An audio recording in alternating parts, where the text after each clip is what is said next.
आपने E20 लेके आ गए, आप कल को और डरा रहे हो कि E30 आने वाला है। ने कहा कि हम एक्सपेरिमेंट करें, आपकी गाड़ियों पे एक्सपेरिमेंट कर रहे हो। कंप्लीट डे लाइट रॉबरी की, आप पेट्रोल के बैनर के नीचे आप E20 बेच रहे हो, वो भी चोरी छुपके। मेरा हिमालयन बाइक है 411, मैंने ले लेता टूरिंग मारी हुई है, अभी आज 60 के ऊपर नॉकिंग कर रहा है, तो ये बोल रहे हैं नॉकिंग नहीं होना है। अरे क्या मेरे खुद के बाइक में हो रहा है यार। देश में चल क्या रहा है, एक्सपेरिमेंट करने के लिए हम मिले हैं क्या भाई? I belong to a common man category, मैं क्यों सेक्रीफाइस करूं अपनी गाड़ी को देश हित के लिए? अरे भाई 16 लाख की गाड़ी खरीद के बैठा हुआ हूँ, कोई पता नहीं है E30 मैंडेटरी होने वाला है, E20 का कुछ पता नहीं है होगा क्या आगे, E85 भी आने वाला है। तो कहने का मतलब ये है कि एक्सपेरिमेंट सारे मैं करूंगा, why would I be held responsible? Code में एरर आया ना, मैं क्यों हेल्ड रिस्पांसिबल? कोड में एरर आया ना, तो एरर को सही करो, that is what your developers do, right? Problem ये है, सरकार को किसने चुना है? हम आपने ही चुना है ना। सरकार हमने चुनी है, गलती कर दी बाबूजी, क्या करूँ अब? अगली बार ध्यान रखूंगा ना, अगली बार ध्यान रखूंगा। मैंने तो सरकार से अपेक्षा, मैंने सरकार से मैंने अपेक्षा करी थी, जब मैं गाड़ी लेने जा रहा हूँ मेरी चीजों का ध्यान रखा जाएगा, मैं रोड टैक्स भर रहा हूँ, मेरी चीजों का ध्यान रखागा। लेकिन मेरे को ये नहीं बताया गया था कि हम आने वाले टाइम में E30 85 इंप्लीमेंट करने वाले हैं और ये मैंडेटरी हो जाएगा। अरे तुम लेके आओ, एक्सपेरिमेंट करो, तुम ऑप्शनल बनाओ, that is the only criteria, right? अगर तुम ऑप्शनल नहीं बना सकते तो मैंडेटरी बनाने का क्या मतलब बनता है? Why should I suffer? अरे यार come on, this is not a right way, the way has to be corrected. आप ऑप्शनल लाओ 3 साल, देखो क्या बनता है, अगर लोगों को समझ आ रही है एथेनॉल वाला, और अगर नहीं भी आ रहा देन वी सी। सेकेंडली जो सबसे इंपॉर्टेंट अंडरलाइंग फैक्टर है, आपने E20 लेके आ गए, आप कल को और डरा रहे हो कि E30 आने वाला है। भाई who would be held responsible for my car, for public car? क्या करेंगे लोग, कहाँ जाएंगे? और क्या है तुम्हारी पॉलिसी है कि तुम ईवी को प्रभाव कर रहे हो कि भाई ईवी बननी चाहिए, आगे ईवी आनी चाहिए? तो भाई मेरे को समझ नहीं आ रहा क्या चल रहा है। एंड भाई कुछ petrol pump I am not at all happy. Normal petrol दे रही है, लेकिन 167 रुपए पर लीटर दे रही है नॉर्मल पेट्रोल। एग्जैक्टली अपना पॉइंट यही है, पेट्रोल के बैनर के अंडर में आप E20 नहीं बेच सकते ना, सारा मुद्दा यही है। अगर आप कहीं किसी स्टेट में 104 से लेके कहीं पे 120 रुपए तक भी पेट्रोल है, पर वहाँ मिल क्या रहा है? आपको E20 पेट्रोल मिल रहा है, और जो इंडियन ऑयल का XP100 आता है उसको क्लेम किया जाता है कि दैट इज़ प्योर 100% पेट्रोल। तो मतलब मेरे व्यूज़ कम्प्लीटली पर्सनल है, मैं किसी के दबाव में, किसी पॉलिटिकल पार्टी, किसी ऑर्गेनाइजेशन के दबाव में नहीं बोला। As a complete common man मैं ये कह रहा हूँ कि हम अपने को प्योर पेट्रोल जो है, we should have the right, जो भी आप 102 से लेके 120 तक based on depending on different states के टैक्सेस के अकॉर्डिंग बोल रहे हो, वो अपना राइट होना चाहिए। बस अपना मुद्दा यही है। फिर आप E10 E20 E30 जो भी आप उसको वहाँ से डिस्काउंट शुरू करो, हमारा बेस E0 होना चाहिए, नॉट 167 170। अभी ट्रायल चल रहा है, क्यों घबरा गए आप? नहीं, पर अभी तो हमको पेट्रोल के बैनर के नीचे मिल ही रहा है ना E20, जो इंडिपेंडेंट टेस्टिंग एजेंसीज ने भी टेस्ट करके रिपोर्ट दी है कि आज जो पेट्रोल के बैनर के नीचे जो मिल रहा है दैट इज E20। और अगर आपने E20 बेच रहे थे तो आपको इतने गट्स होने चाहिए थे, government should have the guts कि आप वहाँ पे E20 क्लियरली मेंशन कर दो। ये चोरी छुपे। आज एक बात बताओ, एज अ कॉमन मैन मैं कहीं पे कुछ भी गवर्नमेंट के कॉम्प्लाइंस में कहीं कागजों में कुछ गलत लिख के दे दूँ तो I would be held responsible, मेरे पे लीगल एक्शन होगा। बट इनके अगेंस्ट क्यों कोई, they are open, it's a daylight robbery, daylight जो कहते हैं, it's a complete daylight robbery कि आप पेट्रोल के बैनर के नीचे आप E20 बेच रहे हो, वो भी चोरी छुपके। दिस इज क्या है ये मतलब? गडकरी जी का बयान आया होगा कि पेड कैंपेन चलाया जा रहा है। अरे यार मैं literally God, I have come from Karnal 150 kilometres अपने खुद के पैसे खर्च करके, और अभी भी मैं जाऊंगा, मुझे कोई इसमें मजा नहीं आया। मैं सीधा इसलिए आया हूँ, अगर कोई पेट्रोल के इतने कन्फ्यूजन की वजह से डीजल गाड़ी लेता है कि चलो हम जो BS6 का जो डेफ का इशू और जो सब आता है, DPF इश्यूज आते हैं, उनको हम टैकल कर लेंगे, देखी जाएगी।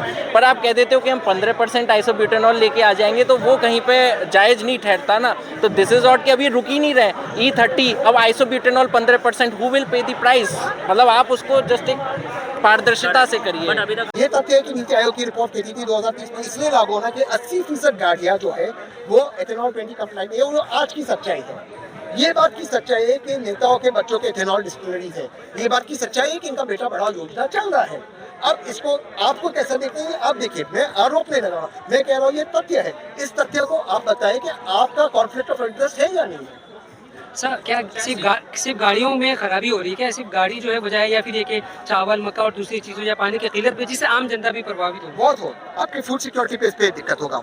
मैंने मक्के का आपको उदाहरण दिया, मैं फिर देता हूँ आपके दर्शकों के लिए। कॉर्न में भारत, कॉर्न का बाई प्रोडक्ट भारत एक्सपोर्ट करता था, DDGS। ये पशुओं का आहार है, लाइव स्टॉक फीड है। जब इंडिया US ट्रेडिंग हुआ तब 6 फरवरी को अमेरिका कहता है इसको भारत इसको इम्पोर्ट करेगा, ऑब्वियसली हम सोचे कि जिस चीज़ को भारत एक्सपोर्ट कर रहा था, इंपोर्ट कर रहा, वो भी अमेरिकन कॉर्न ब्रांड है भारत में, क्योंकि वो जेनेटिकली मॉडिफाइड है और हमारे चिकन को, मुर्गियों को ये देंगे। फिर पता चला 7 फरवरी को पीयूष गोयल जी ने कहा कि इसकी शॉर्टेज है भारत के अंदर, जिस चीज़ को भारत एक्सपोर्ट कर रहा था उसकी शॉर्टेज है, क्योंकि 45% कॉर्न डाइवर्ट किया गया एथेनॉल में। तो जिसने सोचा जिस चीज़ को आप एक्सपोर्ट करते डॉलर कमा रहे थे, आज उसको इंपोर्ट करते आप डॉलर खर्च करोगे। फूड सिक्योरिटी पे इसका असर, जो खाने के दाम बढ़ेंगे। चावल अगर आप पीडीएस से यहाँ डाइवर्ट करोगे तो खाने का दाम बढ़ेगा। और मान लो सारे किसान सिर्फ चावल और गन्ना उगाते जो पानी हैवी कंज्यूम करते हैं, वो उनका अधिकार है, तो फिर बाकी वेजिटेबल्स होगा नहीं। वो अगर होगा नहीं बाकी वेजिटेबल्स, तो आपको वेजिटेबल ऑयल इंपोर्ट करना होगा। उसके बाद उसका किसने देखा है? तो आपका फॉरेन रिजर्व बचता कैसा है? फॉरेन रिजर्व बचाना है, जेन्युइनली बचाना है, 3 लाख करोड़ रुपया आप सालाना बचा सकते हैं अगर आप सिर्फ नितिन गडकरी जी अपना काम करें, रस्तों को ठीक करें, ट्रक्स को लेफ्ट साइड पे रखें और जो इंक्रोचमेंट है उसको हटा दें। You would like to ask a question. आप जिम मारते, आपने ऑयल कंपनी से पैसा लिया है, ये है। One question, sir. One question. Gym is a separate topic, sir. I'm having one curiosity. One curiosity. If E30 would be mandatory, where would a common person like me go? मैं कहाँ जाऊँगा? I'm owning one car and I'm planning to buy one car. मेरे को अपनी present गाड़ी का नहीं पता क्या होगा, तो मैं कल को क्या करूँगा? भाई ऑनेस्टली बताओ, मैं आपको जानता हूँ पर्सनली? नहीं, मैं आपको जानता हूँ। नहीं, मैं आपको जानता हूँ। नहीं, मैं पर्सनली नहीं जानता। तब भी आप आए इस प्रोटेस्ट में। Right sir. ये कह रहे मैं हैं affected, sir. मैं affected ये हूँ। कह रहे हैं कि ऑयल लॉबी से पैसे खाए, ये कह रहे हैं कि ये है। मैं आपको यही बता रहा हूँ, ये कॉमन आदमी की दिक्कत है। कल जो मोहतरमा ने जो प्रेस कॉन्फ्रेंस हुआ, एक मोहतरमा थी उसमें, वो कहती है वन नेशन वन फ्यूल ला रहे हैं। वन नेशन वन फ्यूल, ये हमारी पॉलिसी है। ये पॉलिसी किसने अनाउंस की, कब की? मतलब आप कुछ भी बोल दो, आपको लगता है कि आप लोग मूर्ख हो, आपको लगता है कुछ भी बोल देंगे और हम उसको एक्सेप्ट करेंगे। वन नेशन वन फ्यूल होता क्या है? ये कहाँ से आता है? एक सॉफ्टवेयर भी जब बनता है तो उसके लिए हम पहले यूज केसेस करते हैं ना सर। इसी ने कहा कि हम एक्सपेरिमेंट करें, आपकी गाड़ियों पे एक्सपेरिमेंट कर रहे हो। और फिर एक सेकंड, और फिर उसके बाद जब आपने कहा कि जब ये आप लोगों ने रिपोर्ट किया कि एजी सर का ये स्टेटमेंट था एक्सपेरिमेंट, तब कहा कि हमने ऐसा स्टेटमेंट किया ही नहीं। तब वो वीडियो मैंने काटते निकाला, ट्वीट किया कि उनका ये स्टेटमेंट था। तो आप देखिए, हम इस देश का हिस्सा है, हम इस देश के नागरिक हैं, ये सारे देश के नागरिक हैं। हमारा कोई इन सरकार से लड़ाई नहीं है। हम चाहते हैं हम गाड़ी का टैक्स बढ़ाए, 15 साल तक टैक्स बढ़ाए, मेहनत करते गाड़ी खरीदी है। ये गाड़ी दूसरी सबसे महंगी चीज़ होती है जो आप लोग खरीदते हैं। Right sir. Just don't treat us like fools. आप हमसे बातचीत कीजिए। और सरकार की एक मैं आपको चालाकी दिखाता हूँ। आप सबने देखा होगा, वीडियोस हो गए होंगे कि फ्यूल टैंक पे चींटी है, फ्यूल टैंक पे बीज है। ये सारे वीडियोस हमने नहीं बनाए, सरकार ने बनाई। सरकार ने क्यों बनाई ये वीडियोस? ताकि ये वीडियोस को डिसमिस करें, फिर कहे कि वो सारा फेक न्यूज़ है, देखो एथेनॉल पे कुछ नहीं है। भाई हम जो बात करें टेक्निकल बात करें, हम मूर्ख नहीं कहने को चींटी और मूंगी जाएगी। ये वीडियो सरकार ने बनाए हैं और उसको फिर डिसमिस कर रहे हैं और उसी के आधार पर बाकी हमारे सवालों का जवाब देंगे। पूरा डिटेल जवाब दे रहे कि मक्खी और मधुमक्खी कैसे नहीं जा सकती फ्यूल टैंक पे, वो हमें भी समझना है। इस बात का डिटेल नहीं देते। ARA रिपोर्ट किधर है? पीआईबी में भी उसमें आर्टिकल में बोला कि एथेनॉल महंगा हो गया काफ़ी ज़्यादा। अब जब एथेनॉल महंगा हो गया तो क्यों जब कर रहे हो उसको? और देखिए, इससे किसान का भी कोई लाभ नहीं होता। 3.5 रुपया प्रति किलो गन्ना किसान को मिलता है। एथेनॉल वाला पेट्रोल आपको 102 में मिलता है। बीच का पैसा बेटा बढ़ाओ योजना में जा रहा है। और 15 रुपये लीटर कह रहे थे कि 15 रुपये लीटर कर देंगे सर। फिर उन्होंने कहा कि मैंने कहा ही नहीं ये बात, ये भूल के इंटरनेट का जमाना है। सर गाड़ियाँ जो खराब हो रही है उसकी जिम्मेदारी लोग, कंपनियाँ नहीं ले रही है, सरकार को लेना होगा, उसका पॉलिसी बनाना होगा और उसका लेना होगा। One point. No, okay. I have always voted for BJP. मत करना इस क्या कह रहे हैं? मत करना, मैंने भी किया था, मैंने भी गलती करी है। यहाँ लगा I have always voted for BJP. But ये जो arrogance है ना कि कोई question उठाएगा, my E20 Jimny is E20 compliant. It was giving 20 mileage. मैं लेह लद्दाख गया था, अभी है ना 16 पे आ गई है। तो बेनिफिट कहाँ पे हुआ इथेनॉल का, राइट? और ये जो बोल रहे हो ना कि क्वेश्चन उठाएंगे तो यू आर एंटी नेशनल, तो मैंने किसको वोट दिया यार? वोट देने से मैं एंटी नेशनल हो गया? अभी मुझे क्वेश्चन हो रहा है मुझ पे कि वोट देने से एंटी नेशनल हो गया हूँ। एक गाड़ी तो कुर्बान कर ही सकते हैं। तो सही में है ना यार ये एरोगेंस जो है ना वो ले डूबे। मोदी जी शुड अंडरस्टैंड कि एरोगेंस कहाँ से आ रहा है। Stop it.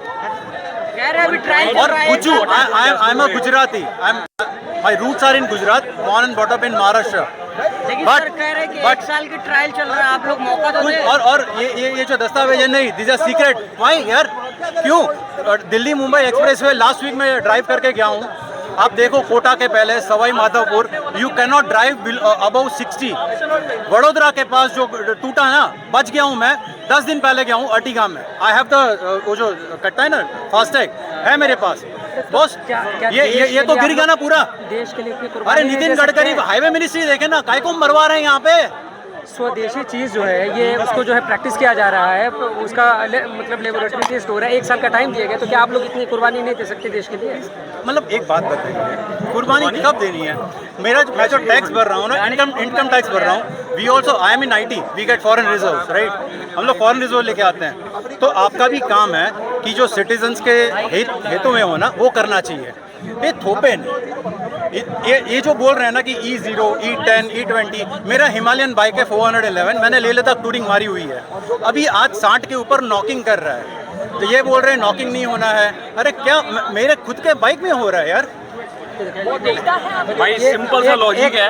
एक बात ये है कि भाजपा ये कहती है कि जब स्वदेशी चीज़ बनाते हैं ना, उसमें थोड़ा टाइम लगता है, एक्सपेरिमेंट करने देना चाहिए। तो क्या आप लोग let me answer this question. भाई जब आप सॉफ्टवेयर बनाते हो, टेस्ट केसेस होते हैं। टेस्ट केसेस क्या होता है?